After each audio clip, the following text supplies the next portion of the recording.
Los mexicanos debemos estar informados de lo que pasa en nuestro país y en el resto del mundo, porque los grandes sucesos tarde o temprano terminan afectando nuestra vida. Lo que pagamos por nuestros alimentos, la posibilidad de tener un mejor empleo, qué tan segura es nuestra colonia y cada factor de nuestra vida está ligado a la geopolítica nacional e internacional. Hoy profundizamos en ello en Ahora Futuro, México y el Mundo. México tiene futuro y su futuro está en tus manos. La mejor manera de predecir el futuro es crearlo. Los avances científicos y tecnológicos han hecho que cambie nuestro estilo de vida, la forma de trabajar e incluso en la que nos relacionamos. La capacidad de educarnos a través de Internet, de transportarnos en vehículos autónomos, de modificar el genoma humano para evitar enfermedades, así como el uso intensivo de las energías renovables y de la inteligencia artificial, nos permitirán alcanzar mejores niveles de vida. Pero ¿seremos capaces de incorporar a todos o generaremos sociedades más polarizadas? De esto se trata Ahora Futuro, México y el Mundo. La verdad es que la geopolítica está presente en la vida de cada uno de nosotros todos los días, porque la geopolítica es la lectura del espacio. Vivimos en un espacio y la manera en cómo ese espacio está construido influye en nuestra vida. Y así lo podemos llevar desde una casa, desde una ciudad, hasta mapas. Entonces, la geopolítica no es algo que solamente esté en la esfera internacional, no es sinónimo de relaciones internacionales y está hasta nuestro código postal, ¿no? Que sería nuestro código geopolítico personal.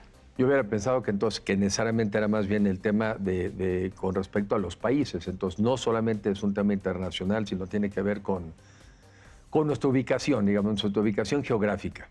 Exacto, incluso desde el país donde vives, el país de donde naciste, determina la manera en cómo tú ves el mundo. Entonces desde ahí ya empieza una influencia geopolítica. O sea, sí que realmente tu ubicación es como tu perspectiva, ¿no? Lo ves desde donde naciste, lo ves de donde vives. Ahora, en una visión, me imagino, así tradicional, de qué está pasando en el mundo, cuáles son las tendencias, por qué lo que pasa en el mundo nos debería de importar a los mexicanos y a las mexicanas, en qué medida nos influye, por qué es relevante. Mira, para empezar, porque pues es un solo mundo, ¿no? Y a pesar de que sean varios países, pues es un solo mundo que ya está interconectado desde hace mucho por la globalización. Y te pongo un ejemplo. Cuando empezó la guerra entre Rusia y Ucrania, a pesar de que para nosotros los mexicanos está muy lejos. Está muy lejos. Y yo estaba justamente dando una conferencia en Chiapas cuando estalla el conflicto y en un periódico ponían: guerra en Ucrania no va a hacer que suba el precio de la tortilla en Chiapas. Y al final, pues sí influyó porque claro, pues afectó sobre el precio de los granos, ¿no? Y sobre el precio de los energéticos, y pues eso lo resentimos todos en los tacos, en las tortas y también en la factura de la electricidad. Sí, o sea, somos, como dices, somos un solo mundo hasta el momento, ¿no? No conocemos de otros. Y sí es cierto que sí pasó algo allá, porque en la medida en que en Ucrania, que creo que se produce pues cerca del 30% de la producción de granos de esa parte del mundo, pues obviamente hubo en el corto plazo una menor disposición de granos, subieron los precios, en este caso del maíz, del trigo, y entonces sí le afectó a la tortilla en Chiapas. Sí, por supuesto, le afectó no solo a la tortilla de Chiapas, le afectó a la tortilla a nivel nacional, también lo vimos en el precio del pan, ¿no? En la gasolina también, porque justamente pues ya somos como una cadena de suministros global y pues si falta una piececita, el esquema lo resiente y el precio lo pagamos todos. Y también tenemos un factor importante que es el nearshoring.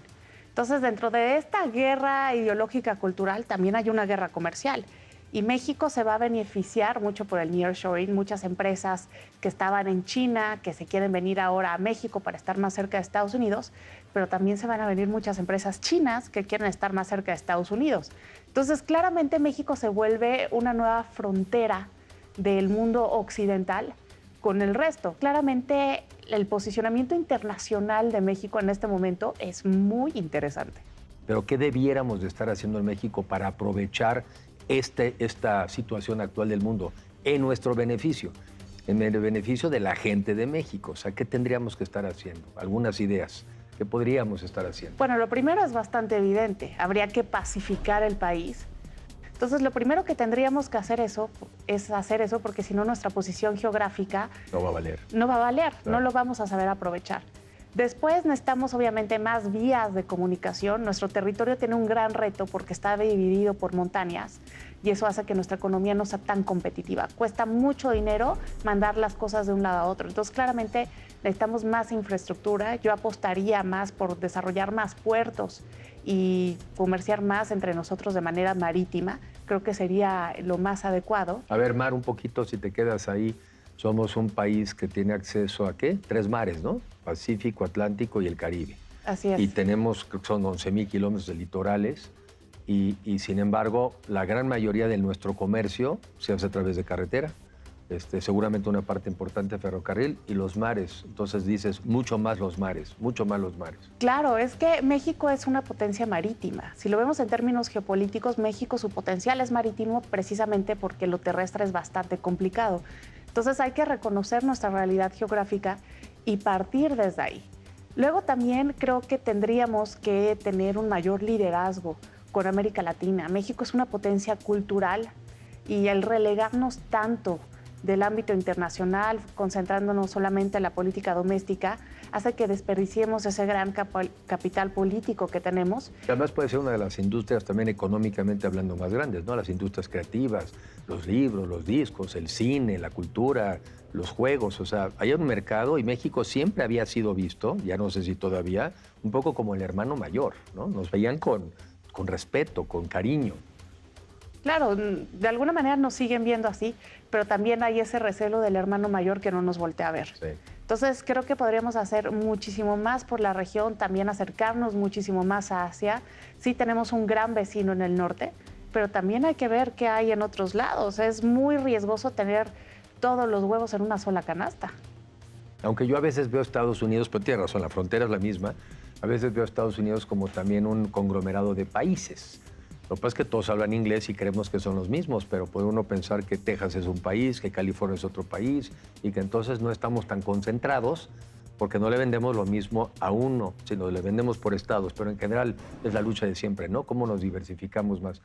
¿Y qué podrías tú decirle también, digamos, a los, siempre termino yo a veces platicando aquí, qué podrías decirle a la gente joven, a los que están estudiando, a los que están en estas primeras etapas, con respecto a darle importancia a estos temas, con respecto a observar más el mundo, con respecto a no quedarnos nada más pensando en México y que el mundo cuenta mucho? Nosotros, ya no sé las últimas estadísticas, pero nosotros somos 1.5 del tamaño de la economía del mundo, 1.5 de 100. O sea, somos, por más que seamos un país grande, pues somos una fracción del mundo. ¿Qué podrías invitarnos o cómo invitarnos a estar más atentos a lo que pasa en el mundo? Yo creo que es tiempo de que los ciudadanos seamos poderosos y la manera de obtener ese poder es a través de la información. Si queremos que este país salga adelante, tenemos que interesarnos por lo que pasa en el mundo porque tenemos que estar un paso adelante. Nuestras políticas nacionales responden al contexto internacional. Entonces, si nos estamos fijando hacia dónde va el barco, creo que hay mucho que podríamos hacer por este país. Sí, o sea, la vida es de circunstancias y hay muchas circunstancias hoy en día favorables que podríamos estar aprovechando si estuviéramos preparados. Y entre otras, atender el tema que dijiste, el tema principal, que es el tema de la inseguridad. Una reflexión más, el crimen. El crimen, a veces alguien me dijo el otro día que quizá la mitad del crimen podría tener un componente internacional, ¿sí? Que no sean, pues no son malas bandas de tu barrio, sino que también ya son grupos internacionales pues que actúan en el mundo entero. Ahí hay un área también de colaboración, ahí hay un área en donde necesariamente tenemos que trabajar con otros para poder atender ese tema. Por supuesto que sí. El crimen no es nacional ni binacional, es internacional porque tiene muchos componentes. Te pongo el ejemplo de lo que pasa con el fentanilo y las metanfetaminas, ¿no? Pues no solamente es entre México y Estados Unidos, también China está involucrado porque produce los precursores, también India está involucrado porque cuando China cierra sus fronteras... Se abre la de ellos. Se abre la de ellos, toman el lugar de China y ahora producen incluso más. Entonces, claramente es un problema internacional. Y nada más te doy un ejemplo. Dicen que los cárteles son mexicanos, pero 7 de cada 10 dólares que gana el crimen organizado se quedan en Estados Unidos, solamente 3 regresan en México. Sí, claro, siempre lo que hemos muchos pensado. ¿Qué pasa de repente? Pasa la frontera y se volvió, se invisibilizó. Se desapareció. Se desapareció. Pues obviamente están allá también con otro tipo de organización, con otra forma de operar, pero ya está, ¿no? Entonces, así como tenemos que ponernos de acuerdo para las cosas positivas, nos tenemos que poner de acuerdo para atacar el crimen, ¿no? Da la impresión de que... Y también un México que si está cercano al mundo, pues le permite tener este tipo de conversaciones. Un México que no está cerca del mundo, pues no empiezas hablando de, oye, ayúdame con los criminales, ¿no? O sea, que una relación también tiene que enriquecerse, hablar de cultura, hablar de comercio, hablar de migración, hablar de ventajas y para luego pedir las cosas difíciles. Ayúdame a atender este tema, ¿no? Claro, y no hay que olvidar que las relaciones internacionales pues, son hechas entre personas. Sí. Y no hay que olvidarnos de la empatía, porque nadie va a hablar mejor de México que México. Y si México logra generar empatía de sus circunstancias con la comunidad internacional, estoy segura que recibiría muchísimo apoyo, porque no solamente mueren 200 estadounidenses al día por el fentanilo, también mueren muchos mexicanos relacionados con la violencia y el crimen organizado para que esa mercancía pueda llegar a Estados Unidos. Sí, son problemas enormes que tenemos. Esta vecindad tiene muchas ventajas, pero también esta vecindad tiene muchos problemas, y una de ellas, no que México no lo haya, pero es esta tendencia también al consumo tan alto de drogas en los Estados Unidos y que muchas de ellas o vienen hechas de aquí o por aquí pasan, ¿no?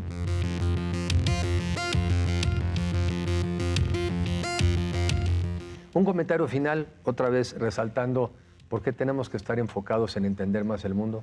¿Por qué tú te enfocas todo el día a estar pensando en el mundo? ¿Qué te mueve a ti? ¿Qué te dice? ¿Qué te llena?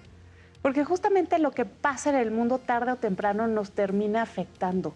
Aquí en México hay que ir un paso antes, pero no solo enfocarnos en lo que pasa en el mundo, también en la ciudad, en los estados, ¿no? A nivel país, porque México también tiene su propia geopolítica nacional.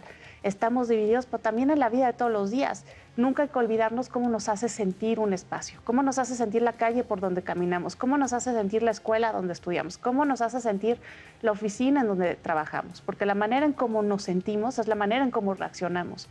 Entonces, si estamos conscientes de la importancia del espacio, nos damos cuenta que vivimos en códigos geopolíticos. Ayer escuchaba yo, con esto yo termino, escuchaba un podcast de una entrevista a una señora del Salvador y platicaba ella cómo en los años más violentos ella no podías pasar de un barrio a otro, porque si un barrio lo dominaba una pandilla, el que tú te movieras a otro barrio, que quizá podría ser una cuadra, te podría implicar la muerte.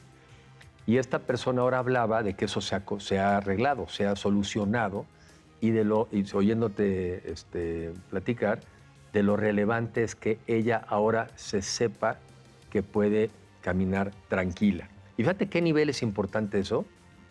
El tema era una entrevista con respecto al gobierno de Bukele, que esta señora, a pesar de que tiene un hijo que detuvo la policía hace 2 años y no sabe nada de él, ella sigue pensando que el gobierno hizo lo correcto porque le rezó la tranquilidad de caminar por sus calles. O sea, a ese nivel llega la importancia que le damos los seres humanos a la tranquilidad, que no está tan afligida o piensa que incluso ese sacrificio del hijo fue para bien, de ese nivel.